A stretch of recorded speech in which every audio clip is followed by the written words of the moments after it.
Chapter 7, Change of Plans. You won't believe this! Eddie was waiting when Caroline and Beth came out of the building at 3 o'clock. The Hatford boys were already far down the sidewalk, their shoulders hunched against the wind. "What?" cried Caroline. "You won't believe it! If you ever thought the Hatford boys might really be nice underneath or kind or polite, think again." "What did they do?" insisted Beth. "It's not what they did, it's what they were planning to do." "What?" said Caroline, shouting. "Tell us." "I can't. Some things just have to be shown."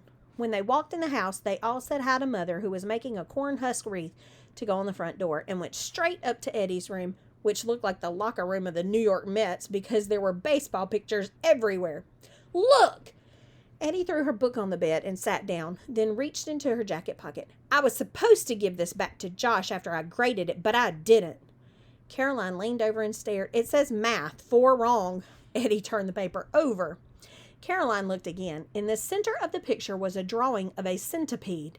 There were 3 legs and 3 arms sticking out one side of it, 3 legs and 3 arms sticking out the other, and hovering over the centipede were 4 large, ferocious-looking vultures who were holding it down with their claws. "They know!" Beth gasped. "More than that, they're going to be vultures, or were, but read the fine print." Caroline looked hard at the first vulture, Jake. It said above the vulture's head, and then printed along the side, "Eats rotten fish guts." "Josh," it said, the second vulture, "throws up on the centipede." "Gross!" Wally. She studied the dotted line from the vulture to the centipede. "Peter." "They wouldn't. I don't know what they'd do, but I never met 4 more disgusting guys in my life." They sat motionless on the bed, staring at each other. "So much for the centipede." "I wouldn't be a centipede for anything in the world." "Then think. What are we going to be in the parade?" "We've got to be a bunch of something." "Bananas?" "It's been done." "M&Ms?" "Everybody does that. Last year there were 2 groups of M&Ms at our school back home. It's not original enough." "One of us could be the Energizer Rabbit and the other 2 could be batteries." "How about if we go as a tube of Cheese Whiz and 2 crackers?" "Thanks a lot," said Beth. 2 dogs and a fire hydrant? Not bad. A parking meter and 2 coins? Keep going. The thought of a toothbrush and teeth or oxy pads. Then, when they thought about how to make the costumes, it just got too complicated. The point is, the principal will be the judge. What we might like and what the principal might like are 2 different things entirely. It should probably be something with a lesson to it. Ugh! I know. But we've got to win first prize, Caroline. Do you want to be the Hatford slaves? Think what will happen if we lose. Do we really want to wash their socks and clean their bathtub and take out their trash every week? It was a distressing thought. "What does the principal like?" asked Caroline. "Trees," said Beth. "He really likes trees. Somebody told me that every spring he plants a tree at the end of the schoolyard." "And did you ever read the poem he has framed above the bookcase?" "I think that I shall never see a poem lovely as a tree," said Caroline. "Okay, we'll go as a shrub with sticks taped to our arms for branches. Each of us will be a limb, a large limb. We'll be bound together at the waist and knees so our legs form a thick trunk. But we'll each sort of spread our arms and wave them slowly in the wind. The principal will love it." When Caroline woke the next morning, she had no idea that this would be one of the most wonderful days of her life, and it had nothing to do with the shrub. "And now, class," the teacher said, "for those of you who are new at Buckman this year, we have a tradition you may not know about. Every spring, the 6th grade puts on a play for the rest of the school." Caroline's heart sank. Only the 6th grade? "But every October, the 4th grade puts on a Halloween play for the lower grades. Joy in the morning! It's not a very long play because small children can't sit still very long, so there won't be a lot to memorize, but I think you'll find it fun." Caroline felt as though she were floating above the desk. "This year I have selected the Goblin Queen for our play. As I read each part, if you think you would be interested, please raise your hand. First, the Queen herself."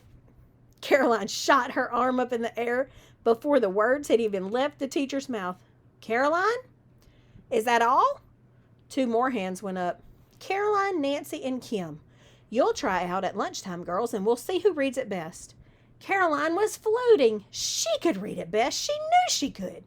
"3 witches," the teacher went on.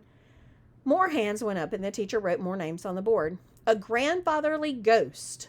A black cat. 2 skeletons." The list went on, and more names were added. Wally didn't volunteer for a thing, Caroline noticed, but she didn't care. After lunch, she sat in a little circle by the teacher's desk, and one by one, she and Nancy and Kim read the lines that the Goblin Queen would say. Caroline wonderfully, gloriously, deliriously outdid the other girls. Caroline did it best, they all said. "Well, you 2 girls will be her goblins in waiting, then, and those are good parts, too. You are all good readers. Will the play be in the auditorium, up on the stage, with the velvet curtain and everything?" "Yes, Caroline, at long last it will be up on stage in the auditorium with the velvet curtain and everything. The seats won't be filled, of course, only the first 2 rows, but it will be an appreciative audience. Everyone looks forward to the Halloween play." When Caroline walked out of school that day, she came down the steps slowly with her back straight and her head high, as a queen would walk as she stepped off her throne. "What's the matter, Caroline? You got a crick in your neck?" asked Eddie. "You are looking at an actress with the leading role in the 4th grade play, The Goblin Queen." "Gobble the Queen," teased Beth. Caroline gave her a haughty glance. "I was the very best one at the tryouts. I will perform on stage." And then she couldn't contain herself. She grabbed her sisters by the arms. "Oh, Eddie, Beth, I'm so excited. We really get to be on stage with the curtain and everything." "Well, just don't let it go to your head, Caroline. We've still got our costume to be working on, because if we don't win that contest, Wally's going to be king and you're going to be his subject. And if that's not enough to make you throw up, I don't know what is. What should we be doing?" "We should be finding sticks to tape to our arms. Not too heavy, though, or our arms will get tired." When the girls got across the swinging bridge, they went down the bank to the other side, where there were 2 low-hanging branches. "I've got 2 with lots of twigs on them," said Caroline, holding them in the air. "How do these look, Eddie?" Beth held hers up, too, to see if they would be too heavy. "Do we look like a tree?" she asked. "A good-sized shrub, maybe." They stood on tiptoe to break off a long branch that was already dangling. "I think this will do." "What are we going to call our costume in the contest? Just shrub?" "Something that will appeal to the principal," she thought. "I've got it! A natural habitat. That's what we'll call ourselves." By the time they put the sticks together in the garage, Mother was standing at the door waiting. "I've made a pie for the Hatfords, and I want you girls to take it over," she said. "Just give it to whoever answers the door. Tell them it's in appreciation for the boys washing our windows. I've put it in an old hat box and stuck a note inside." "You've got to be kidding me," said Eddie. "Why would I be kidding?" her mother asked. "You know there are times I think I haven't raised you girls right. Maybe people just aren't as neighborly in Ohio, but here in West Virginia you show people how grateful when they do something for you. It's the least we can do."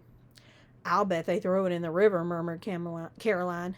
"Throw it in the river? Why in the world would they do that?" Mom said. Caroline didn't even get a chance to tell Mother she was the Goblin Queen in the play, because moments later she was crossing the swinging bridge, her sisters beside her, carrying the old hat box with Mother's pumpkin chiffon pie inside.